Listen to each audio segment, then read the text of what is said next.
নমস্কার বন্ধুরা, আপনাদের সকলকে আরও একটি গুরুত্বপূর্ণ ভিডিওতে স্বাগত জানাই।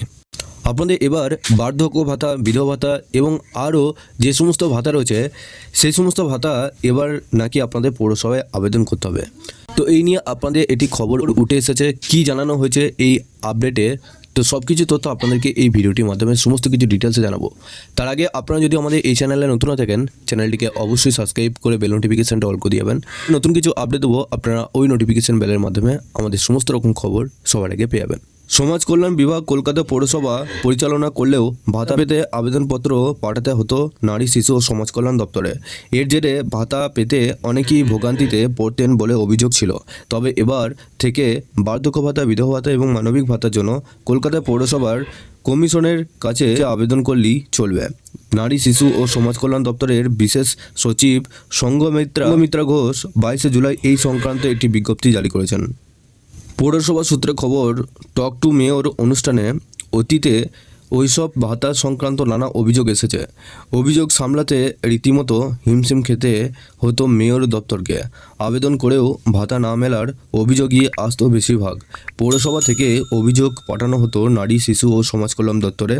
পৌরসভা সূত্রে খবর, এতদিন পর্যন্ত ওই 3 ভাতা পেতে নাগরিকেরা প্রথমে পৌরসভার সমাজ কল্যাণ দপ্তরে আবেদন করতেন। সেই আবেদনপত্র আবার রাজ্য সরকারের নারী, শিশু ও সমাজ কল্যাণ দপ্তরের পাঠাতে হতো। দপ্তরে এক আধিকারিক জানান, এই প্রক্রিয়া বেশ লম্বা ছিল।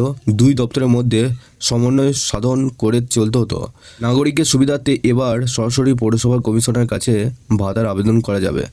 পৌরসভার সমাজ কল্যাণ দপ্তরে এক আধিকারিক বুধবার জানান, নতুন বিজ্ঞপ্তি তারা পেয়েছেন। পৌরসভা সূত্রে খবর, শহরে এখন বার্ধক্য ভাতা পান 1,39,000 জন, বিধবা ভাতা পান 73,478 জন, মানবিক ভাতা পান 14,993 জন। গত বছরে ধরে ভাতারের জন্য প্রচুর মানুষ আবেদন করেও টাকা হাতে পাননি। পৌরসভার এক আধিকারিকের কথায়, নতুন বিজ্ঞপ্তির ফলে ভাতা প্রদানের রাস্তা সুগম হবে। তো আশা করছি আপনারা বুঝতে পেরেছেন, এটা কিন্তু আপনাদের কলকাতা পৌরসভার ক্ষেত্রে এই আপনাদের সমস্যাটা হয়েছিল, যেটা কিন্তু আপনাদের একটি নতুন বিজ্ঞপ্তির মাধ্যমে জানিয়ে দিয়েছে।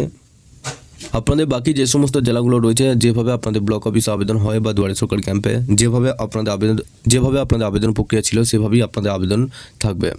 আপনাদের আরও যদি খবর আসে ভাতা সম্পর্কিত, সেই আপডেট যদি আপনারা পেতে চান, সেক্ষেত্রে এই ভিডিও ডেসক্রিপশনে আমাদের একটি হোয়াটসঅ্যাপ গ্রুপ এবং টেলিগ্রাম গ্রুপের লিঙ্ক রয়েছে, ওখানে যুক্ত হয়ে যান।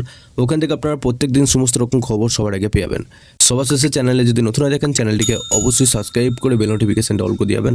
আমরা যখনই নতুন কিছু আপডেট দেবো, আপনারা ওই নোটিফিকেশান বেলের মাধ্যমে আমাদের সমস্ত রকম খবর সবার আগে পেয়ে যাবেন।